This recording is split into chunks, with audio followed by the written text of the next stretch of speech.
Now available on Lulu. John Haynes at Death's Door. The man who rules the world takes on the Greek god of death in this action-packed, all-new John Haynes comic book. Get your copy of the first John Haynes comic at lulu.com today. One of the creators of the Arrowverse regrets spending his time working on creating the stories of that television universe.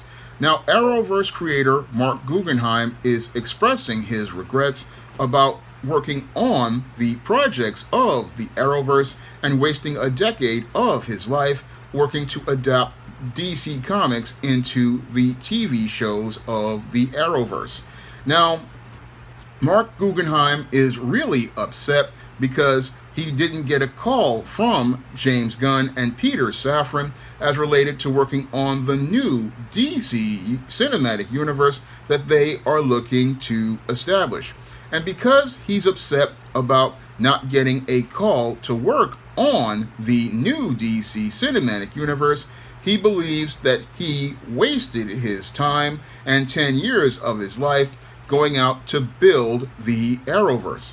Now, when I take a critical examination of Marc Guggenheim's statement, it really shows me a guy who basically is upset that a covert contract that he created with his imagined idea of Hollywood was not fulfilled by James Gunn and Peter Safran. Now, in Hollywood, it is stated that you're only good as your last project, and it's your last project that will open the door for you to go out here and get your next project. And this is what Marc Guggenheim believes was not fulfilled as related to all of his hard work on the Arrowverse, where he even spent $10,000 of his own money to work on the adaptation of Crisis of Infinite Earths. He believes that his work on adapting the DC Universe was not rewarded by James Gunn and Peter Safran with a call and an offer to work on their universe, and this is what has him upset.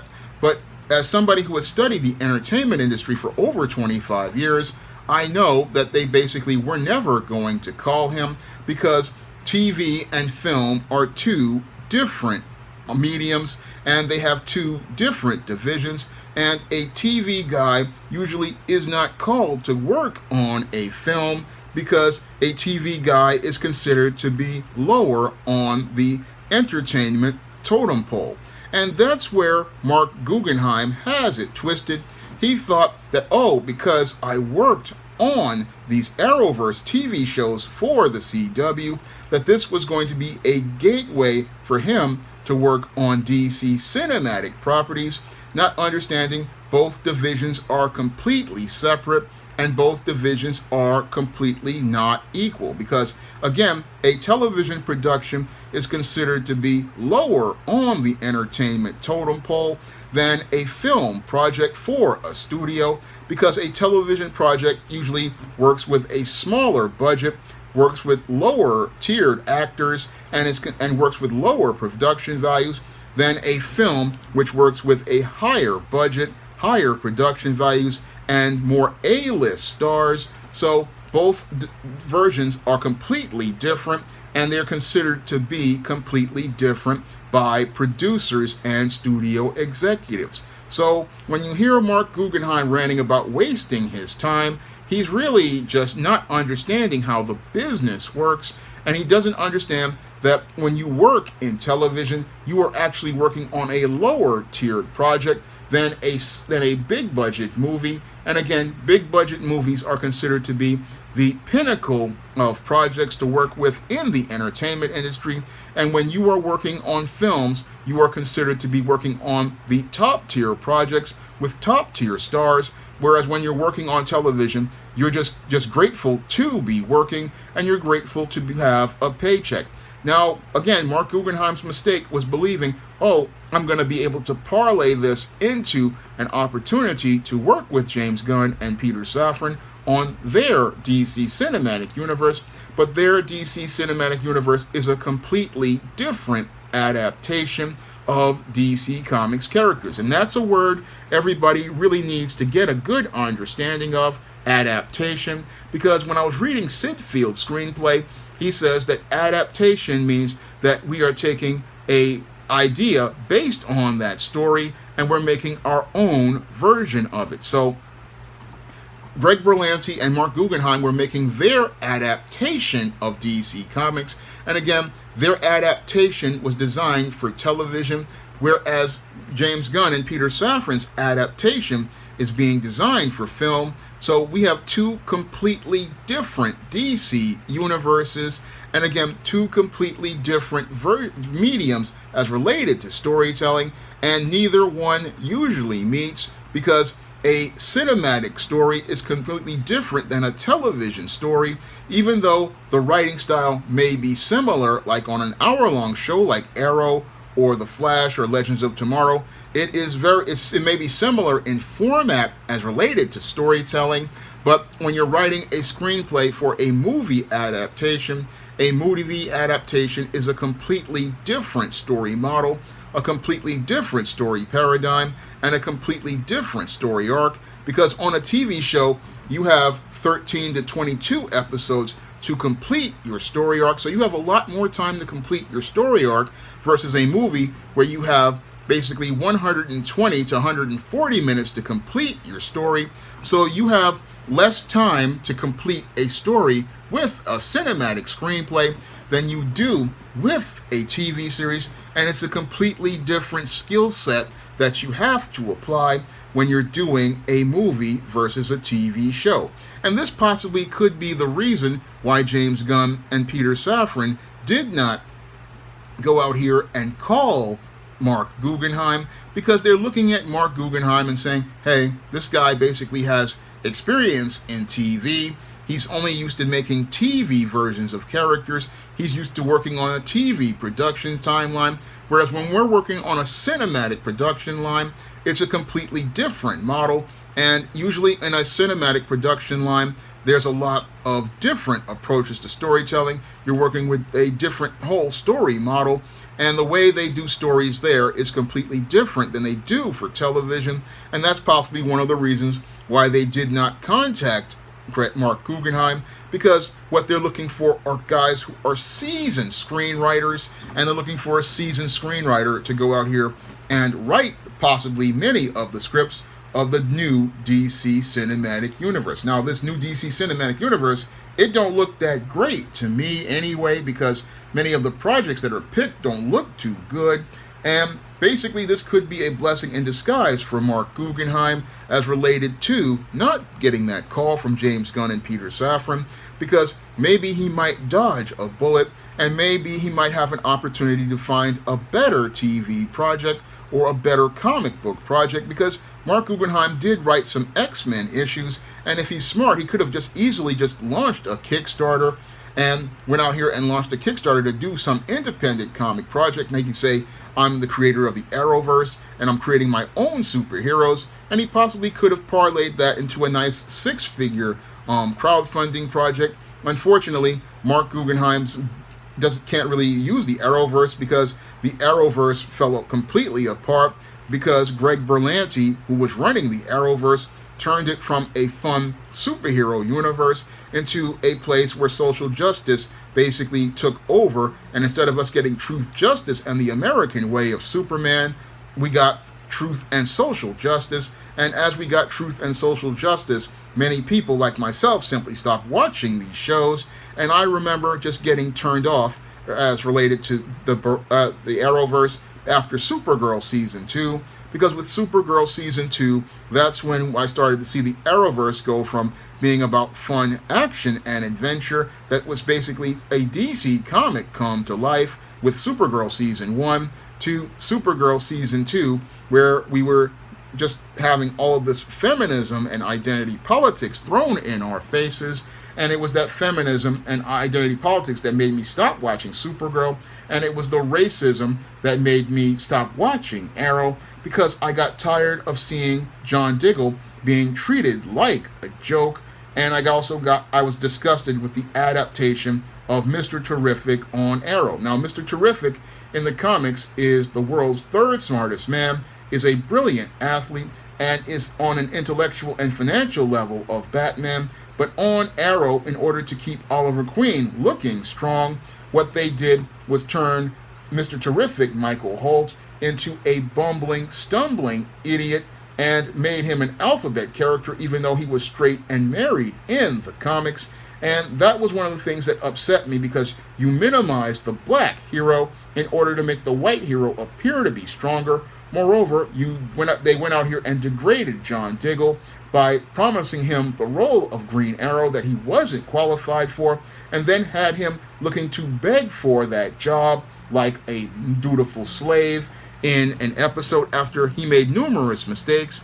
And then they wanted Oliver Queen to come back, and then when Oliver Queen came back to fix John Diggle's messes, had John Diggle coming back to Oliver Queen like a dutiful slave, asking, "Can Oz wears that Green Arrow costume there, sir?" I mean, I was absolutely disgusted with that moment, and that was the moment that I stopped watching Arrow, because as they pushed their identity politics, they pushed anti-black racism, and that was a thing that disgusted me with the Arrowverse shows. Was while they were out here talking about diversity passively, aggressively, they were participating in anti-black racism on shows like Arrow with Mr. Terrific and John Diggle, and then with the Javicia Leslie, Ryan Wilder Batwoman character also participating in more racism by having the black woman being homeless and then getting a costume out of the garbage. I mean, disrespect was directed at black people in many of these Arrowverse shows, and that was a thing that absolutely turned me away from them. And again, in some ways, it could be seen as karma as related to Marc Guggenheim not getting that call, but as a professional, I believe what happened here was, again, you have movies and TV being two different mediums, two different divisions, and again, the executives who run movies usually don't want anything to do with TV people. This has been something that has happened ever since the inception of television, and this is what flew over the head of Marc Guggenheim, who did not understand the business of entertainment like I do. I mean, as somebody who understands entertainment, I understand that you can graduate to movies, but your material has to be absolutely top-notch, and you have to really have really good connections to move into that spot. But what Marc Guggenheim thought was, oh, passively, I can just sit here and say, oh, I did these Arrowverse shows and I showed so much passion by spending $10,000 of my own money. But what he didn't understand is that Hollywood doesn't care about TV people. No, all they care about is your last project. And if your last project is on television, what is going to happen is nobody's going to call you to work on a movie unless your ratings are through the roof, and unless you've gone out here and got the blockbuster numbers to prove you have potential. That's when people call you up about a developmental deal for a project, and that's when they call you up and ask you, okay, your show's ratings are number one, you're really pulling in the numbers, it looks like you got some talent here, so what we're going to do is offer you a developmental deal. That's what usually happens in cases when you have a successful TV show. You have to graduate up to that level, and foolishly Marc Guggenheim took for granted that, oh, they're going to call me because I worked on DC TV shows. No, it doesn't work that way. No, if you're working on TV and you're doing all right, you might be able to parlay that into another TV series, or in these days, you might be able to parlay that into a crowdfunding project where you can go out here and pull six figures. And as you're out here doing this crowdfunding project, you can use that name as related to working on those projects to pull in the pledges to sell your comic. And then possibly after that, you could possibly use that to sell your adaptation or a developmental deal to the entertainment industry. And again, any guy out here who knows entertainment, they would know not to be speaking negatively like this, because it's going to affect your ability to get your next project. And Marc Guggenheim sitting there speaking negatively like this, saying that he wasted his time, that is not the way you talk as related to working in this business.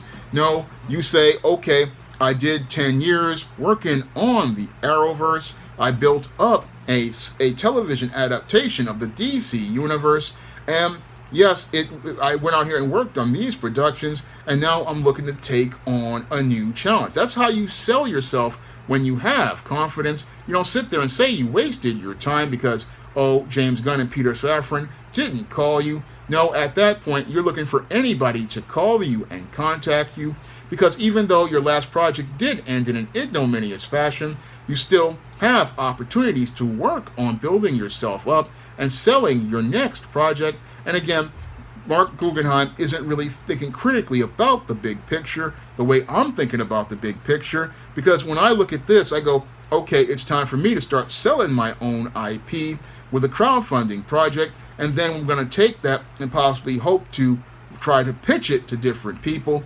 Again, this is all about critical thinking about how you're going to navigate your career, and Marc Guggenheim really wasn't thinking about this, saying, oh, I wasted my time on the DC television universe.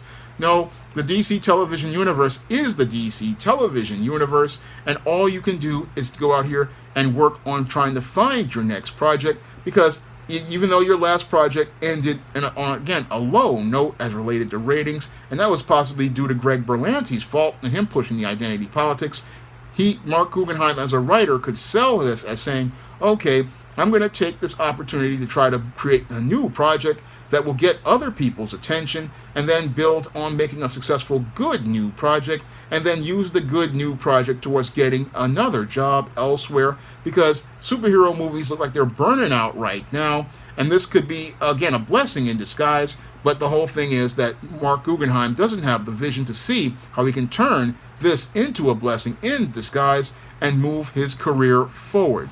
Now, if you want to pick up some of my comics like John Haynes at Death's Door, you can find that comic on Lulu right now in paperback, and you can pick it up by clicking the link in the description box. And if you want to pick up my comic, Esteem No Good Deed, you can find that comic on Kindle for 99 cents. And if you want to pick up my screenplay, All About Marilyn, you can find that screenplay on Amazon in paperback and Kindle format, along with companion TV series book, All About Nikki, the fabulous first season, and all of my other books like the ISIS series, the E-Steam series, the John Haynes series, the books of the Strinsterella trilogy, A Recipe for Success, the Thetas, and my vampire novel, Eternal Night. You can find a vast array of SJS Direct books on Amazon.com in paperback and Kindle format. You can also find them on Smashwords, the iBookstore, Google Play, Barnes & Noble, Walmart, and Target. And if you want to see me do more videos about comics, science fiction, and fantasy, you can donate to my Patreon, my PayPal, and my Cash App by clicking the links in the description box. That's all I have to say for this video. You can comment, rate, and subscribe. Coming to paperback and e-readers, John Haynes, Godbreaker. The man who rules the world takes on the Asgardian god of thunder in this action-packed, all-new John Haynes series adventure. Pre-order your copy of John Haynes, Godbreaker at online booksellers today. Now available in paperback and Kindle, All About Marilyn. Learn all about the struggles of a faded former teen sitcom star in this absolutely fabulous 5-star screenplay. Get All About Marilyn in paperback and Kindle on Amazon.com today.